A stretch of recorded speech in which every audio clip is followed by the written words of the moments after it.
I believe KyoAni is the only studio that could possibly accomplish an episode like this that has such beautiful backgrounds along with great transitions with the scenes, likable characters, and ways to where you can really understand what a character's thinking through their body movements.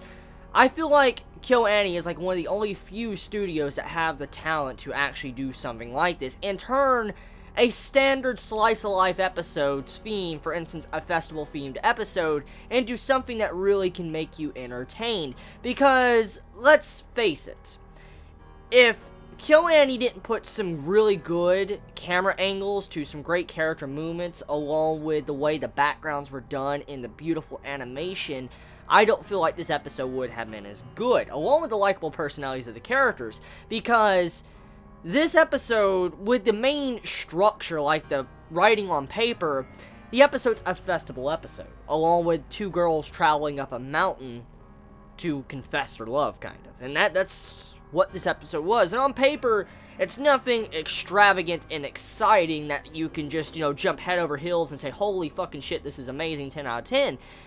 Usually when you hear like a description of something like that, you would say that. You would when you sit down to watch a series like this or an episode like this with that type of plot.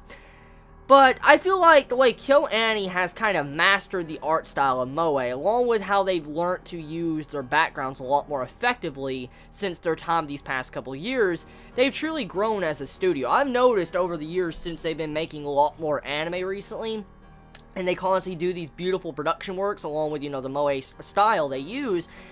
The way they do that, you can tell they've improved quite a bit, and I'm loving the way they're focusing more on body movement to transitions along with the backgrounds. Like, they really focus on that quite a bit nowadays, because there was a lot of different scenes in this episode that I have mentioned throughout the entirety of me reviewing it.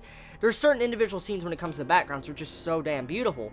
And when you see this episode, like, there was a complete still frame, or not really a still frame because it's actually moving. You see this picture or this background that has like the frame for about 5 seconds, 3 to 5 seconds. You see it on screen, and you just see this bridge, and you just see this water movement and the clouds and the lights and stuff. It's so beautiful. It really is. And the way KyoAni can actually give you such a good atmosphere with an episode that usually would bore a majority of watchers is quite stunning, and it's a great feat for their company. The thing is, okay, with this episode, before I get into the plot, the character interactions, and things like that, I just gotta take a moment to talk about what the real structure, or the pillars, that was holding this episode up.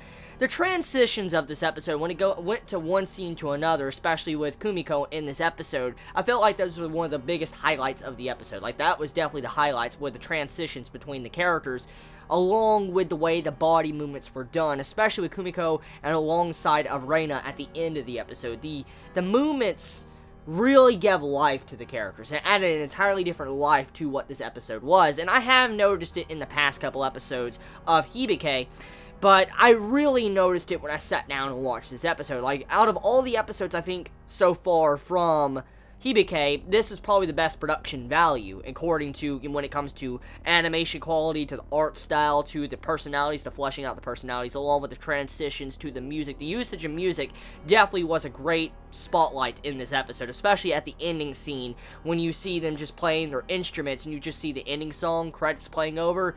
That was good. That was really good. A really good segment of this episode.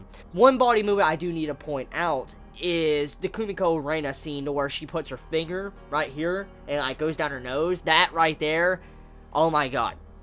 After that scene, I was just sitting there thinking, like, I ship it. I ship it so fucking hard. I ship it. Like, how can you not ship Reina and Kumiko after this episode? You have to ship it.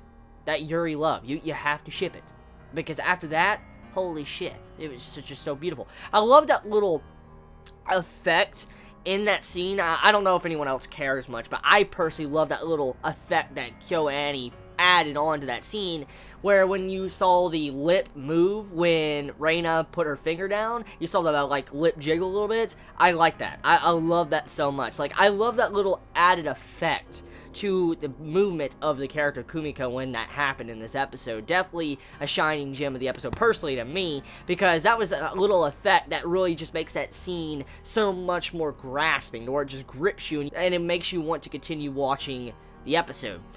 Now, the thing is, okay, getting into the personalities and characters and stuff, now that I've gotten past the movements and stuff, when it came to this series, so far, like, the first couple episodes, it's okay. It's a good series, but it's been nothing so amazing. But when it comes to the personalities are becoming more and more likable as the episodes continue to go on. I am actually enjoying the relationship between the characters more than the main plot. And that's saying something. Like, I'm really loving the romance progression, along with the characters' interactions with each other, like Reina and Kumiko at the end of this episode, or Sapphire-chan being aggressive with that romance. I'm loving the interactions. That is something I'm enjoying more, I think, than anything else in this series. The interactions are definitely the best moments of the series, and I don't know if I'm the only one to feel that, but I feel like the main thing that I'm enjoying is just the characters, personally to me. Now, each individual character kind of gets a little bit of a spotlight in this episode. Like, you know, the main three-girl cast, like Sapphire to Kumiko to our main girl that wants to, you know, have a relationship with childhood friends, stuff like that. Well, we have it to where there is a confession, and then the main character, like the male character in the series, actually says no. He has the balls to say no, and that's shocking. I did not expect to see that male character have the balls to say no. That was crazy. I mean, along the lines with the girl right next to him, she doesn't run off and try to go cry in a corner. She just stays there. She cries afterwards, of course, which is understandable, but she doesn't run off and ruin the entire night at the festival. She just, you know, she shrugs it off, and she just tries to put up a happy front, a happy face, or mask, and I like that. I like that a lot. It adds more character to the characters, and more realistic atmosphere to the series, instead of a girl just running off because she got denied. And, I mean, of course, a lot of people would do that too, but I just like it how it was a lot different from the average confession we normally get from a slice of life. So that's about it. I mean, episode overall, very, very enjoyable. I had a lot of fun with it, as you can tell. I had a lot to talk about, and that's kind of crazy, because just slice of life series. So tell me your thoughts. I love you all so much. You have a wonderful day or night, wherever you live. Please be safe. Chibi out.